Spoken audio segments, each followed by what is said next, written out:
No, we didn't do skydiving. We wanted to. They're like, no, what's gonna happen if you guys die? Really, that for me was my first anime. So to go from like Power Rangers to be Vash and like way over the top and goofy, that was like a big change for me. I was like, I guess I'm not gonna be in it. I remember going like, ooh, this is a lot of screaming. That was the first time where I was close to passing out. Like, you're watching convention coverage. Yeah, pretty much whatever you want, man. It's your show. Okay. Then we can ask questions. And how you doing, man? I'm doing all right. I know we chatted a little bit yesterday, but it's good to see you. Yeah, I'm doing good. I just keeping busy and doing the thing. I have a question about Trigun. What was it like to get the call that you were going to voice him in 2023 after doing 98? Yeah, I was excited because originally when I first heard the rumor about it, I posted, I think on Twitter or wherever, on social media somewhere, I was like, man, if this is true, I'm down. And then I saw something much later that said like all new voice cast. And I was like, oh, dang. And then I was like, I guess I'm not going to be in it. And I remember they announced like the release was going to be January 7th, and my birthday was January 6th. And I was like, and it was like a couple weeks out, and I was like, dang, I guess I'm not getting a call. I guess this isn't happening for me. And I was kind of bummed, but I was like, whatever, just move on.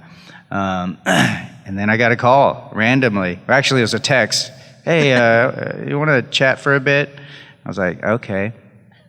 And I answered the phone. He's like, yeah, would you like to come back and voice Vash and Trigun? And I was like, yes.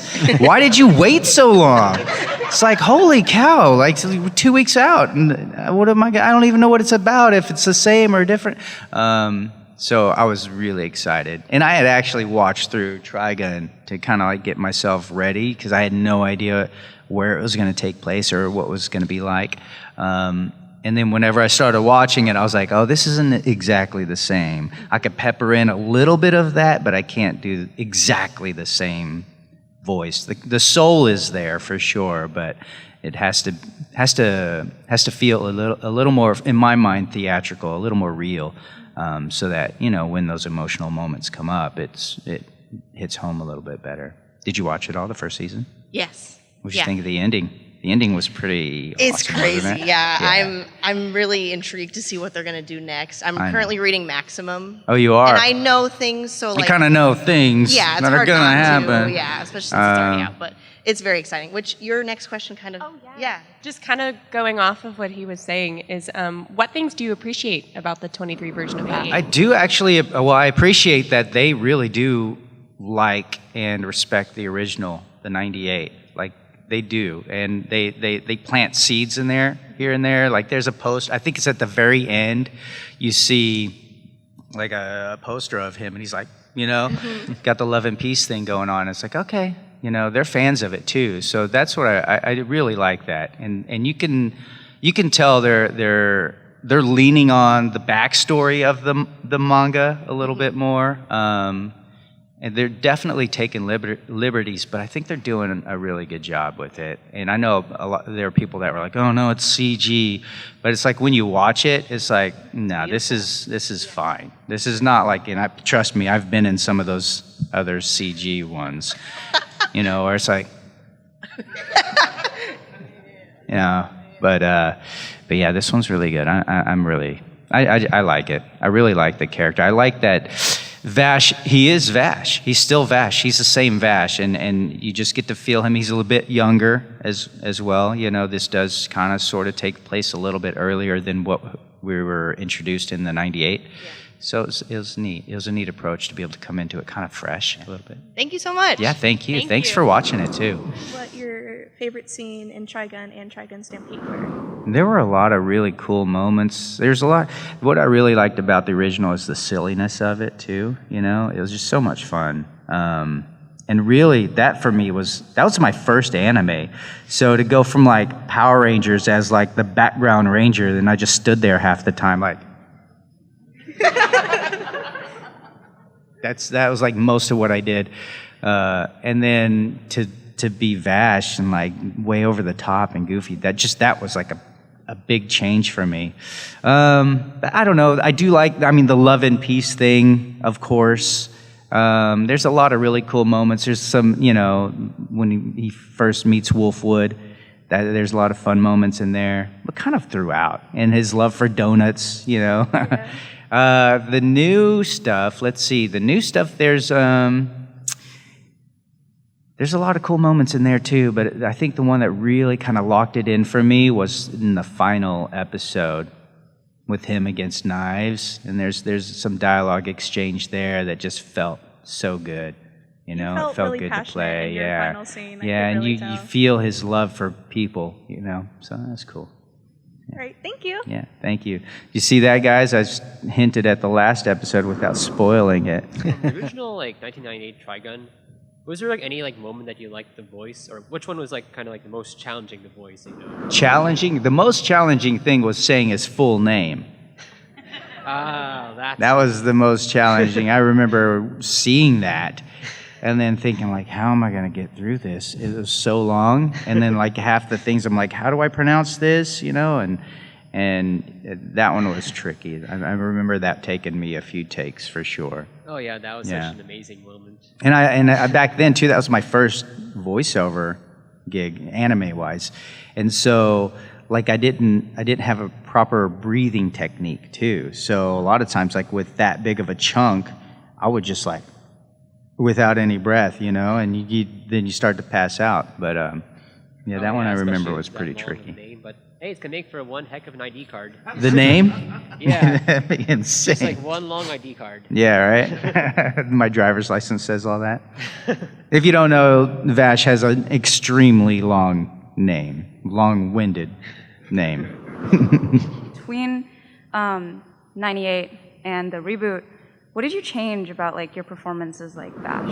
I carried over a hint of the original Vash, but it's only in those kind of sillier moments that you see in the new one. That's the only time where you can kind of go oh, there he is. And some of the heartfelt moments, but not totally. I also had to, I made him, he's young, but he's younger, a hair. And then I also, it's tricky to explain, but for me, there's a realism to the show, the new stuff now, and part of that is because the original one was way over the top and silly, and so for me mentally, it's more of a theatrical performance. There's more subtleties in it. I don't know if that makes sense. It's hard to explain, really, but it's more a feeling from my perspective of how to perform to where it feels more real to me, and not like a cartoon necessarily. Whereas the original had a lot of silly, way over the top moments, and I could be kind of cartoony with it. This new one, I couldn't really be cartoony unless there was those silly moments, and that's the only time where you can kind of feel there's the original Vash. My breathing technique is very different, and so that tends to feel different, I think, for people when they listen to it. Now, if it was taking up right from where the other one left off or something like that, then I probably would have leaned a little more to the older style that I used to dub. But this one just didn't. It felt like it needed to be kind of a fresh take, but the heart of the character needed to kind of come through the same. I don't know if that makes sense. It makes sense. Okay. Episode 3, when he meets Knives for the first time in a while, the emotion really comes through. Yeah, and when I heard Austin doing what he was doing for Knives, I was like, okay, yeah, we're doing this for real. We're not. So it was like, okay, I heard him, and then I'm like, yeah, okay, we're definitely going 110% on this. And so when that last episode hit, it just felt right, It was so good. The confrontation, which is one of the things I really was hoping to have in the original at the end there, which, because we didn't get so much of Knives' character in the original, and kind of what he was going through. So it didn't hit the same way that this one hit, for me. So I really liked it. Absolutely. Thank you so much. Thank you, yeah. How many times did it take you to get Ichigo's Vasto Lord scream down? Ichigo's Vasto Lord, it was the first session that we had to do the voice, First was like, well, how am I going to do this scream and then not destroy my voice, but at the same time make it sound like a creature, So there's a lot of play with that, and I would almost do a lot of the screams inverted, like that, and then I would exhale. So it'd start that way and then go out, and then sometimes there'd be a layer of, throwing things like that in there, and then they kind of layer that in, because it's like a beast form, and so doing just that kind of thing, and then just screaming. So it was just a thing. Actually, that one didn't burn me out nearly as much as just screaming Bankai. Doing that enough times is enough to burn you out. I think the first time really was like when Ichigo's going through that whole training bit, and he gets the hole in his chest, and like that was where I remember going like, "Woo, this is a lot of screaming." That was the first time where I was like, I was close to passing out. Like I could feel it. Like I was like, I need to sit down right now. It's like being on a roller coaster ride that's really high and it drops down and everything just kind of starts to turn black and white a little bit. I remember that happened in that screen, but not for the fully holified, actually. Well, thank you. Yeah, thank you, yeah. But with Persona 3 Reload out, everyone's looking at Persona 4. Would you redo Narukami and Adachi if you got invited? Man. If they remaster that, I would totally be back for Persona 4. Absolutely. You were like, if it was up to me. If it was up to me. If they were like, hey, do you want to do it? I would say yes. But you never know. Right. I mean, I would think they would come talk to me, but you never know. Okay. Suddenly Brad Pitt wants to voice Adachi or something, and then I'm out. There's no choice. He could never hold a candle to you. I don't know. I don't. Well, actually, I don't really know. I mean, I bet in a voiceover duel, I might win. With the revival of both Bleach and Trigun, some of your most iconic series, personally for me, as you can tell, are there any others that you'd like to revive of any of your characters? Any others that I would love to revive? Oh, yeah. Wolf's Rain would be one. Akira. I know they kind of have Code Geass back, but it's sort of like on a tangent a little bit, which is fine. But, I want to see Lelouch a bit more. I'd like to see... I want more Izaya and Shizuo and that kind of thing from Durarara. Yeah.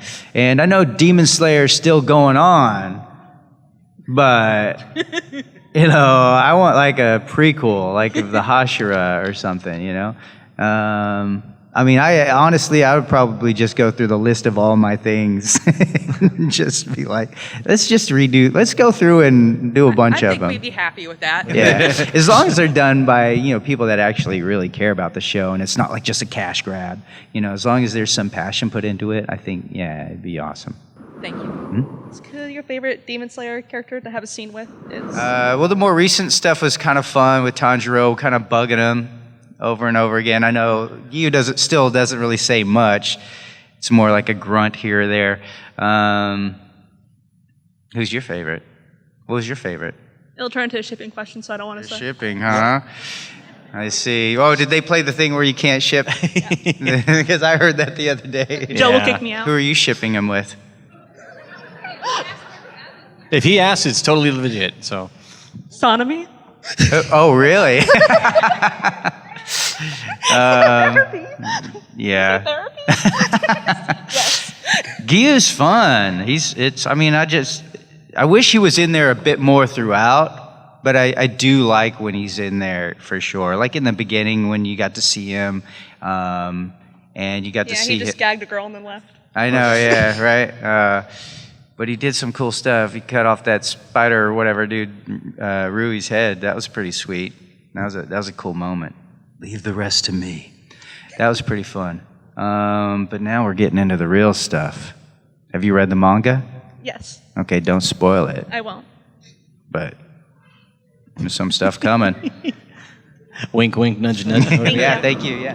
So it's kind of related to Lelouch, Code Geass, but not necessarily specific to Code Geass, but when you have scenes like Shirley's last scene or like the Zero Requiem, something that becomes really iconic, like in the wider anime fandom, like, are you aware of like, oh, we killed it, or is it kind of just another day at the office? I think in a way, like when you do like the Shelley scene, right? Like you feel you get lost in it. Oh, you know what I mean? In that scene. Yeah. So there's many times when you know, like even Trigun, but you know, just kind of throughout. If I can, that's the true test really for me, is if I can lose myself in the scene and kind of forget that I'm dubbing an anime, then I'm like, I think that kind of felt right, you know, and usually that is true, at least when we go back through and watch it and go like, okay, that nailed all the right moments. How does it feel to be a part of such iconic franchises as Power Rangers and Sailor Moon? Like, honestly, I don't really think about it that much. You don't think know? about it that much? I don't, no. Yeah. My perspective is just like, oh, sweet, I got another gig. Okay, cool. Yeah, but like I can when pay you were, my bills. When you were just downplaying being on Power Rangers, I was like, dude, you have had many moments on there that are kick-ass. Like, give yourself more credit for that. Yeah, yeah. But I think there's also me personally. I feel like you kind of always have to self-check. Yeah. You know, and so I feel. And I don't, and maybe this comes from my martial arts training, but you know, you got to humble yourself, or you're going to be humbled. And so I'm always thinking that way, you know. And you know, it's easy to kind of get in your own headspace, you know. And I just don't want to be there. It's like, you know, yeah, hey, I'm lucky to be doing what I'm doing. I'm very fortunate. You know, I wouldn't be here if you guys weren't watching this stuff. So really, where I've gotten in my career is because you guys enjoy some of these things that I've worked on, you know, and it's been great to be a part of, you know, but yeah, but I do appreciate you watching it. What's your favorite genre and what's your favorite anime? Oh, I think I like anything with a good story, but I definitely do like action stuff, but it's got to have a good story wrapped around it, you know. But I definitely like seeing action whenever it comes to anime. A lot of stuff. action Yeah. scenes. And stuff. Yeah, it's just kind of fun. It's also fun to voice that stuff, you know, as long as it's backed by something or supported by some, you know, purpose. You know, like there's a purpose for this battle or whatever, right? My favorite anime. That's a good question. I mean, let me rephrase that. Older ones. Yeah, older let me ones. rephrase that. What's your favorite show?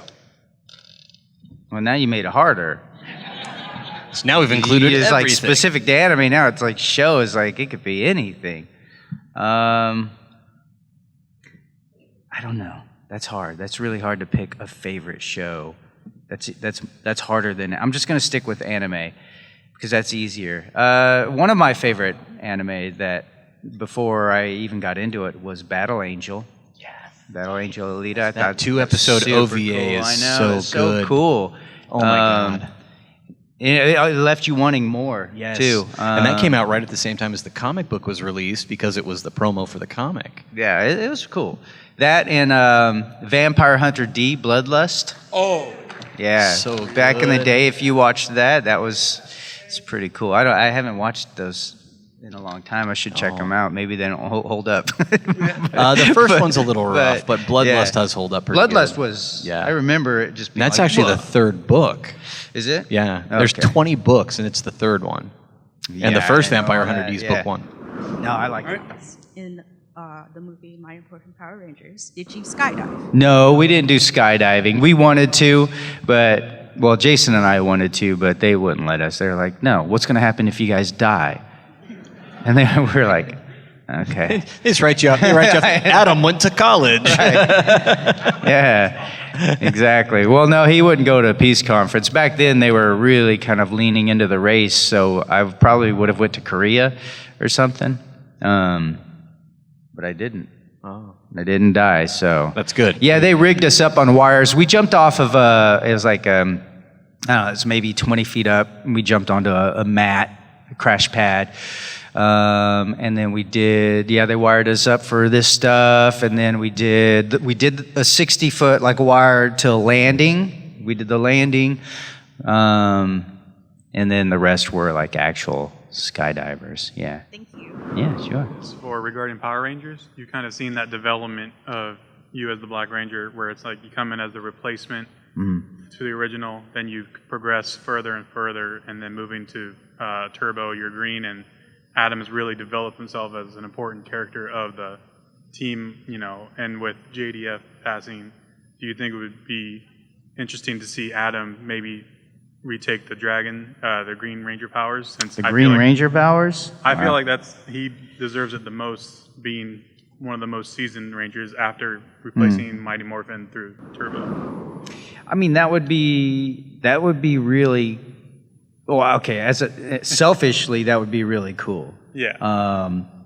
I think that would have to. That would I don't know. That's tricky. I feel like it pays respect to JDF because, you know. Some people might see it that I way, feel like his character but some Tommy people and might be like, "No, man, don't do that. You're ruining it." Yeah. So I could see where it could not be a good thing as well. Like somebody might be offended by it somehow. So that I don't know. You know, I do have a bunch of the other Rangers have been. I don't even know if I'm supposed to say that. A bunch of the other Rangers have been like doing some like the comics or whatever, right? And writing some of this, and some of them are to be announced or whatever. And I started, like, they're all, like, not all of them, but there's a couple of them like, I want to do Power Rangers again, or if I return, it's got to be dark. It's got to be, and I'm like, yeah, okay, that's cool. But I want to go the opposite direction. Somebody just did a book Something like that. kind of ridiculous. Like, and I have an idea that I've been pitching, and I've started writing. I don't know if they'll pick up on it. But if not, I'll probably just release it on my own. Current title is not Power Rangers, but it is Power Rangers. but yeah. Were you dealing with that at Morphicon? Because I mean, you're in that. So, What was that? At Morphicon, were you talking about that too? Because no, I was at Morphicon. Well, we did actually. No, we did mention that a little bit. I have a bunch of different projects that I'm working on. Sure. I shot a film, and we're gonna release that film hopefully. Legend of the White Dragon, right? No, I actually am not in Legend of the White Dragon. Okay. Yeah, it's a long story. Basically, it's changed, you know, and I was part of it in the beginning when we originally started. The trailer where it was like you and JD right, were fighting. yeah. In the original trailer, I was attached to the original concept. I wrote the first script, the original script. Okay. But then, you know, it was, there's a lot of things that happened, but then like we didn't make the Kickstarter goal. Our original goal was supposed to be 250, but then they wanted to do 500, and so we only raised 250. And then by the time I was on another project in 2020, and I also just didn't feel right to try to do a Kickstarter during 2020 because I had like one job. It's like Tower of God was the only thing I worked on, and so I was like, I just don't feel right doing that then, you know. And so then they had to change the story. They have a whole new script, and my character's not in it, which is fine. But no, I have another project called Spades. You know, it's an action thing or whatever. So. Awesome. Thank you. Yeah, thank you. You were Gento Himura in Ultraman Blazar. Yeah. What was your favorite monster from that series? There's that one guy in that one episode. Let me think of the monster, though. Dang it, I can't remember what the monster was in that one. It's like, I mean, there's a lot of them, actually. Here's the thing, is I really liked that series. That's one I need to go through and watch. Because I haven't watched every single episode. Oh. So my experience is, again, just my perspective working on it. And so I did face off with, you know, the monsters here and there right before, you know, go to Ultraman mode. But then it was more just kind of Gento and the scenes that he was in. But yeah, that was fun. Hang on, there's a couple of them in there. I can't remember the exact details. The last thing that's kind of circling in my head is from the movie, the movie, which I don't even know. Have you seen the movie? It hasn't been released yet. It hasn't been released. Oh. Well, it's been released in Japan. It hasn't been released in the States yet. Oh, okay. Well, I shouldn't talk about that monster. The insects then. movie, yeah. I already talk know about that one. I know. My favorite is Gibalga. My favorite is Gibalga. It's the Gibalga. Yeah. The names of them are always so tricky too, because they're not spelled usually the way they sound. That was fun though. Did you watch the whole series I then? love Ultraman Blazar. I'm a big fan of Toku in general, so I loved Ultraman Blazar. It was cool to be a part of that. You know, just it kind of gave me the Power Ranger feeling that I had back in the day. Just being on it, it's like it feels kind of safe to watch. You know, like there's not gonna be something in there where like, yeah, don't let the kids watch this show. Yeah. It was like, you know, this was just fun. And the cool thing is my son got to work on some of the Ultraman. And my daughter too. Really? You know, they needed some kids to do some voices, and you know they're like, that's okay, cool. so yeah. If you're watching any of the other Ultraman, he's in there occasionally. My son more so than my daughter. She did it once, and she was like, I don't think I want to do this anymore. Yeah, they're dubbing Ultraman Arc, so that might be where. Yeah, he's in that. Yeah. He's in there too. Yeah, Oh, so that's he's cool. in a few of them. Yeah, I've been keeping up with Ultraman Arc. Yeah, it's kind of Great cool show. though. It's pretty I neat. don't know. One of these days, my son, I'm just gonna pass the mantle over to him. All right, Here you go. yeah. He's gonna be Bleach's son. Ah! No, wouldn't that be sweet? I don't know. Broly Might be sounds weird. younger all of a It might be sudden. weird. It's like a nepo baby thing. Yeah, that'd All right, be well, weird. thank you. Yeah. But I'm making him earn it. What is your favorite Artemis moment in all of Sailor Moon? I like the original stuff. I like the older stuff because there was more play and he was kind of ridiculous sometimes, you know. And there was, you know, it was fun. It was more silly. It's kind of like how Trigun would have these silly moments, you know, like Artemis, I feel like would always get himself in some kind of weird trouble or say the wrong thing to the girls or whatever, you know, or one of them. So yeah, I definitely thought there were some just fun moments. You know? Personally, And I also like it's like there's moments when I had to meow, and you know there's people out there that can do really great meows, and I thought it'd be funny if it sounded like a guy that was like not really good at meowing, trying to be a cat, so that people, you know, if you're really paying attention, it's like that is a terrible meow. That's a human. That's not a cat. You know, some people go meow, and it sounds like, but I wanted it to sound like it's me. Trying to do, like, terribly doing, like a Meow. terrible actor, a cat actor. Meow. Thank you. Thank you, yeah. What roles did you prefer between Digimon and Yo-Kai Watch as Nate and TK? I like them both, actually. Digimon? Yeah. And Yo-Kai Watch, is that what you said? Yeah. Wow, Yo-Kai Watch was super fun, though. Yeah. The great thing about Yo-Kai Watch was that I got to be in just about every episode, you know, like, as Nate Adams. But then occasionally Yo-Kai or Hovernyan.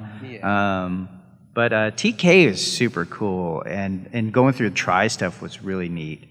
There's some emotional stuff in there. Emotional stuff as a voice actor is a lot of fun. You know, that you kind of, that's where you know you're going to potentially lose yourself in, and that's kind of the moment you're going for. Is like you want to have that moment where it's like, I can feel this character. I feel like I'm this character right now in this moment. That's what I think every voice actor wants to feel when they're working on something. You know, so Yeah, that's really it. getting time out of your Big day. round of applause for Johnny Yong Bosch, everybody.